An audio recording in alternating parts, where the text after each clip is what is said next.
BNP Jubodal এবং ছাত্রদল নেতা পরিচয়ে বেশ 2 লক্ষ টাকা চাঁদা দাবির জন্য তারা বারবার ফোন দেয়। বিএনপির কিছু দুষ্কৃতী এবং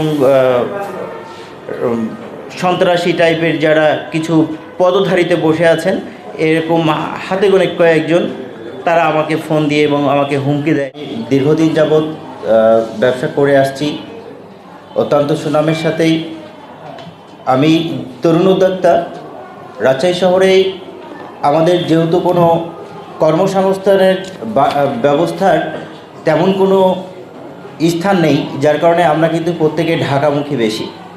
5 আগস্টের পর থেকে চাঁদাবাজের বিষয়টা বেড়ে চলেছে এবং প্রত্যেকটা বিভাগে, প্রত্যেকটা জেলায়, প্রত্যেকটা মহল্লায় এই 5 আগস্টের পর থেকে যে হারে বেড়েছে এবং মব সৃষ্টি করে যাকে তাকে তারা টার্গেট করে হেনস্থা করে এবং অনেকেই সম্মানের ভয়ে কেউ কিছু বলে না। তো এইরকমভাবে আমরা বিগত দিনে দেখেছি বিভিন্ন ব্যবসায়ীকে তুলে নিয়ে গিয়ে ফাঁকা স্টাম্পে স্বাক্ষর করানো, চেক স্বাক্ষর করানো, আবার কাউকে তুলে নিয়ে গিয়ে রাস্তায় পিটিয়ে পাথর মেরে ফেলা। তো এইরকম চাঁদাবাজির কথা শুনেছি, কিন্তু সরাসরি চাঁদাবাজি আমি এটা চাঁদাবাজির পাল্লায় পড়েছি। কুরবানি ঈদের আগে থেকেই কয়েকজন বিএনপি যুবদল এবং ছাত্রদল নেতা পরিচয়ে বেশ 2 লক্ষ টাকা চাঁদা দাবির জন্য তারা বারবার ফোন দেয়, বারবার বলে। আমি যখন এটা দিতে অপারগতা স্বীকার করি এবং আমি সময় চাই, সেই সময়ে তারা ঈদের মধ্যে না পেয়েও আমার সাথে দেখা করতে চায়। তো তাদের কথাবার্তার যেভাবে হোক কিছু টাকা অন্ততপক্ষে দেখ, ঈদ আছে, এই টাকা না হলে হবে না, ছেলেপেলে ফোন দিচ্ছে, ফোন ধরছি না কেন, ইত্যাদি ইত্যাদি বহু রকমের কৈফিয়ত জারি করে। তো তারা দেখা করতে চাই, আমি তাদের সাথে দেখা করি না, কারণ তারা একটা অঘটন ঘটাইতে পারে, এরকম আমার সন্দেহ ছিল।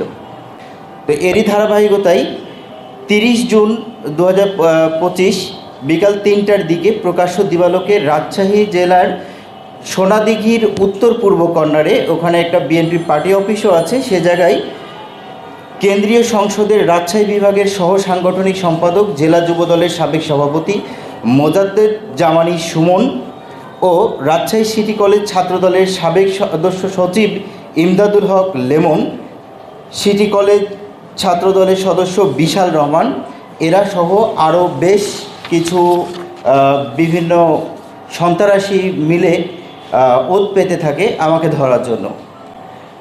এই ভর দুপুরের দিবালোকে আমি বেরোতেই আমাকে এরা ঘিরে ফেলে এবং টানা হেঁচড়া শুরু করে। বিএনপি পার্টি অফিসের সামনে থেকে শুরু করে ওইখানে 200 মিটারের মধ্যেই টানা হেঁচড়া করে এবং আমাকে গণপিটনির মতো করে পিটায়। আমাকে মোটরসাইকেলে উঠতে বলছিল, আমি উঠছিলাম না, যার কারণে আমাকে বেধর ওখানে মারধর করে।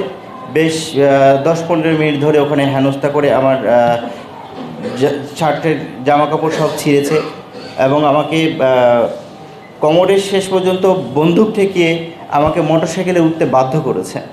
এবং তাদের মোটরসাইকেলে উঠিয়ে নিয়ে যাওয়ার পরে তারা সুমন জামানি যে ওনার নিজ বাসার ভবনে একটা টর্চার সেলে আমাকে আবদ্ধ রাখে, ওখানে অবরুদ্ধ রেখে আমার উপরে প্রায় 6 ঘন্টা ধরে অবরুদ্ধ রাখে। বিকাল 3টা থেকে শুরু করে রাত্রি 9:15 পর্যন্ত আমাকে ওখানে অবরুদ্ধ রেখে এবং দফায় দফায় তারা নির্যাতন করে। আমাকে টাকা নিয়ে আসতে বলে, যেভাবে ফোন করে হোক আমি যেন টাকা নিয়ে এসে দিই।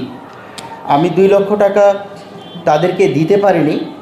এরই ধারাবাহিকতায় তারা এখন বলে, যেহেতু আমাকে এত শ্রম দিতে হয়েছে, এত তাদের ডিস্টার্ব হয়েছে আমার প্রতি, সেহেতু তারা এখন আমার কাছ থেকে 2 কোটি টাকা চাঁদা নেবে, আমার ফ্ল্যাট লিখে নেবে।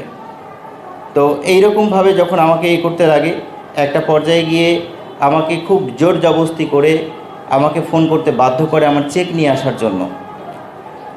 আমার চেক নিয়ে আসায় এবং আমার পাসপোর্ট নিয়ে আসতে বলে। আমার যে ভবন নির্মাণ কাজ চলছে, নির্মাণাধীন ভবনের কাগজ নিয়ে আসতে বলে।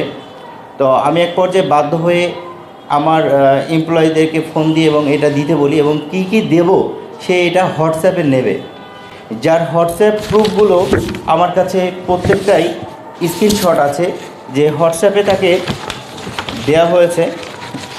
প্রথমত দেখাই যে এইটা 14 তারিখে এই ইমদাদুল হক লেমন আমাকে 14 তারিখে বারবার ফোন দিয়েছে।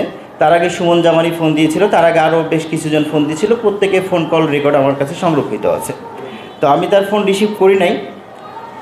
এইটা তার স্ক্রিনশট আমার নাম্বারে ফোন দেয়ার, এবং তারিখ হয়ে যাচ্ছে 14 তারিখে, এবং হচ্ছে 30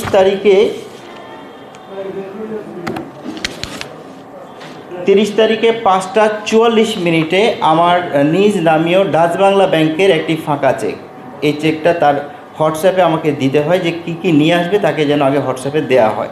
হোয়াটসঅ্যাপে ছবি তুলে তার এটাতে পার করে দিয়েছে, তারপরে সে এগুলো আবার ছবি দেখে বুঝে নিয়েছে।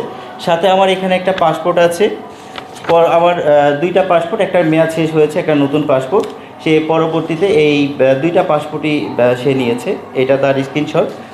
এগুলো প্রত্যেকেই 5টা 44 মিনিটে এটা দেওয়া হয়েছে, এবং 5টা 45 মিনিটে এই পাসপোর্ট প্রত্যেকটা স্টেপ বাই স্টেপ তাকে পাঠানো হয়েছে। এবং সব কিছু মিলিয়ে এইখানে যেটা দেখা যাচ্ছে যে সবগুলো পেপারস যেগুলো তার হোয়াটসঅ্যাপে দেওয়া হয়েছে, এখানে আমার ভবন নির্মাণের যে দলিলের কাগজ আছে, এখানে সব উল্লেখ আছে, ফ্ল্যাটের চৌহদ্দি এবং জমির পরিমাণ ইত্যাদি ইত্যাদি সব কিছু। তো এইগুলো তারা আমাকে ফাঁকা চেকে স্বাক্ষর করতে বলে এবং ফাঁকা স্ট্যাম্পে স্বাক্ষরের কথা বলে। আমি সেখানে অস্বীকার করি স্বাক্ষর করতে। সে তখন আমাকে অস্ত্রের মুখে জিম্মি করে ফাঁকা চেকে স্বাক্ষর করায় এবং আমার পাসপোর্টগুলো জব্দ করে।